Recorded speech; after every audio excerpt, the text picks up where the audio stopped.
If you want to explore one of the biggest untouched forests that exist in southern Sweden, you may be surprised that it can be found just 20 kilometers south of the Swedish capital. Welcome to the Scandinavian wilderness and a winter trip in Tyresta National Park.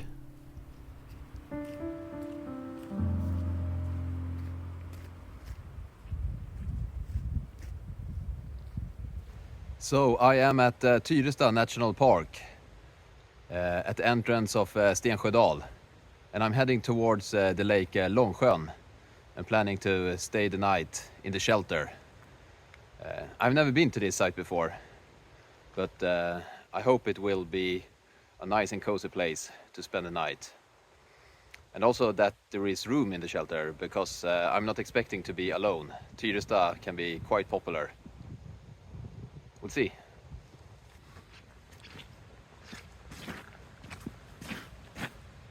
The trails are quite slippery.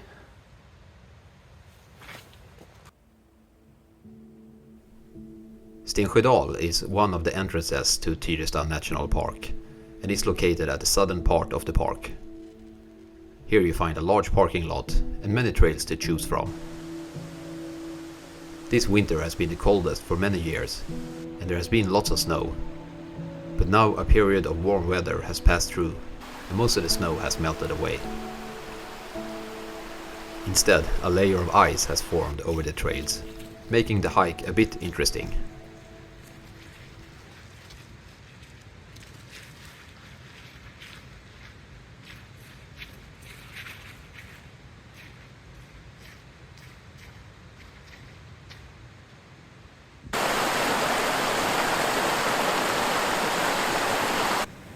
The forest could be considered the main attraction in Tyresta, but there are plenty of lakes to explore within the national park.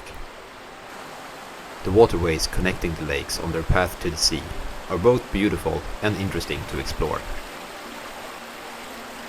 Hiking and exploring the national park is rather simple. The trails are well marked, and services as toilets and firewood are catered for visitors in many parts of the park. For example, only a few hundred meters from Stensjödal, you find the first shelter.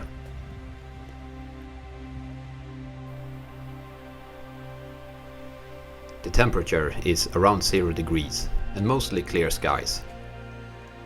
This time of the year the days are short and the sun hardly rises over the treetops. But every day now the sun rises higher and offers more light and warmth.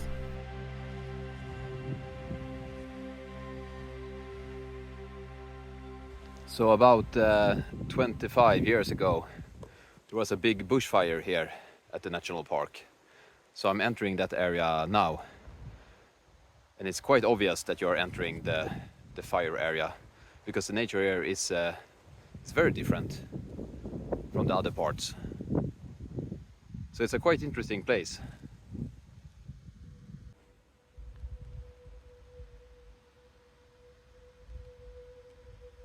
The fire that was 1999 consumed about 10% of the national park.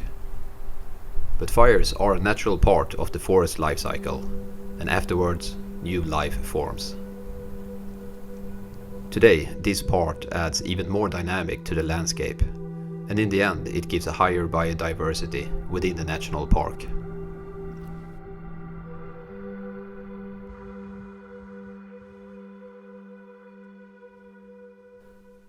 There were few signs of animals on my trip. This time of the year, most animals seem to rest and just patiently wait for the soon-to-come spring. Since most of the snow had melted away, there were no tracks in the snow either. There were almost no birds singing, and even fewer that were seen. In the distance, I got a glimpse of this eagle, but it only took a second before it was lost in sight.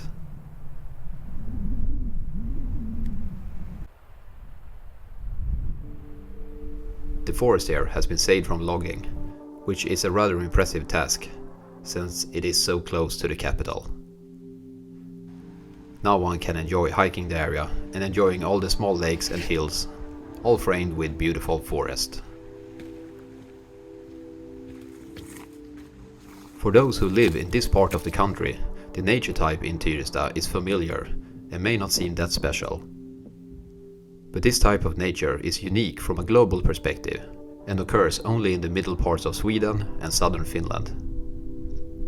Since I learned this, I have come to appreciate it more, and I wonder how international visitors view this kind of nature.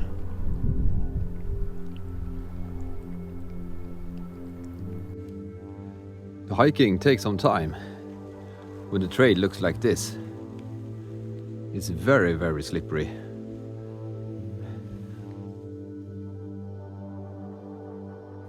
Tyresta is a very popular destination given its close proximity to Stockholm. This means that one cannot expect to be alone when hiking the area. Most of the people are day trippers, and as nighttime approaches, the park drains of visitors. But even if the vast majority leaves as nighttime falls, there are a few that stay the night here. You are not allowed to camp freely within the park border, but are pointed to specific sites, such as the one I'm heading to at Långsjön. So if solitary is what you're after, then Tyresta may not be the best option. However, you can camp freely in the nature reserve that borders the national park. And if you don't follow the trails, but move along in the terrain instead, then you won't run into many other people.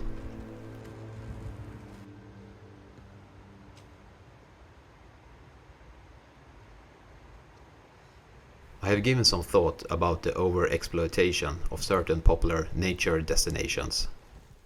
It is something that is being discussed more frequently now, and often as a consequence from the pandemic, when hiking got a big upswing and people suddenly found their favorite spot occupied by others.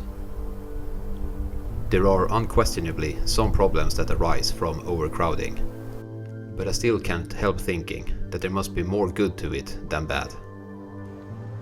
Even if some places are affected and the people that use those places may be bothered, there is still an abundance of nature to explore. Sweden and Scandinavia is a big place, and as a whole it is not overcrowded. My ground rule is that people that want to explore the wild should never be labeled as a problem. I'm sure that solutions exist where residents, visitors and nature can coexist. But unfortunately, you get unpleasant reminders that it may not always work in practice, like when you find this.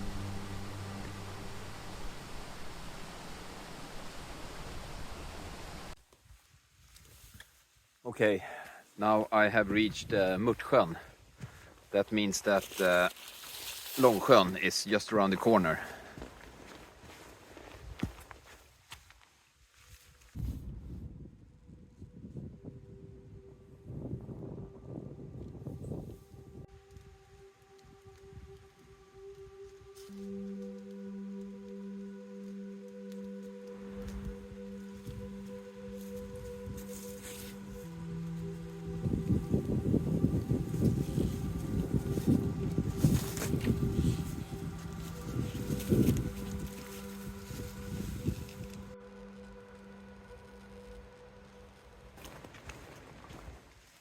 Here it is, the first glimpse of Långsjön.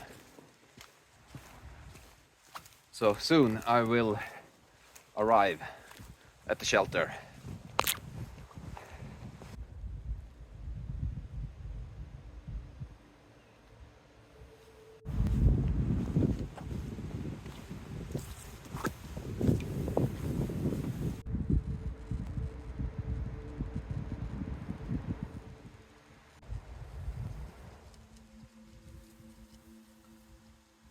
This is nice.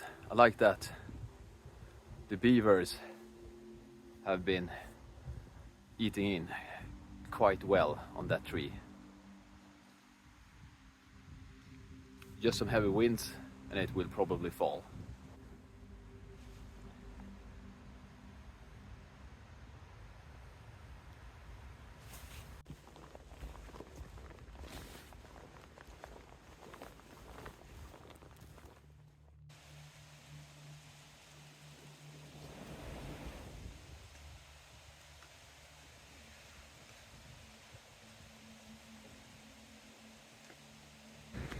Okay, I have arrived. I like this place. And someone has some leftovers from a fire, so I don't have to worry about that. And there are some a wood supply here as well. So I guess I'm just gonna throw some wood on the fire and start unpacking and explore this site a little bit. Nice. I think that this might be one of the consequences from the budget restraints that they have imposed on nature conservation and so on. You have to pay for the firewood now. But I mean, fair enough.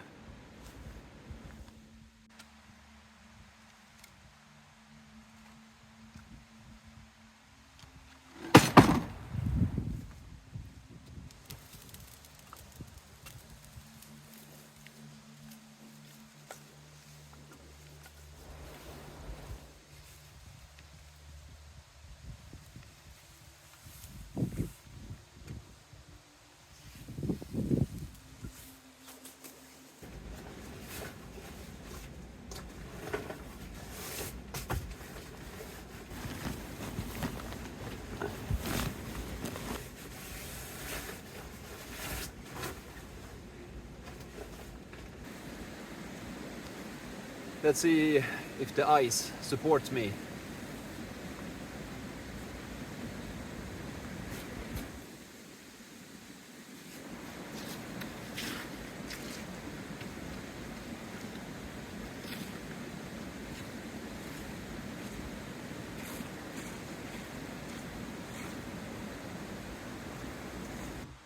I think that the ice is super thick, and I probably shouldn't be worried, but at the same time I'm here by myself, and you never know. For example, you have that outlet with that small stream, so the ice is at least not so thick over there, so I'm not gonna go wandering off too far away.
Feeling quite pleased at the moment. Everything is turning out just perfect. I have unpacked, I got the fire started, I made some coffee. Now I can just keep on enjoying this evening.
not much more to do now than just pack down all the gear and head back towards the car.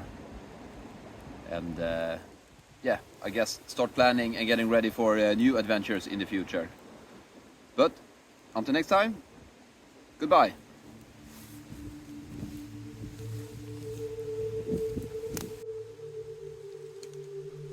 Please like and subscribe to not miss out on any Scandinavian wilderness.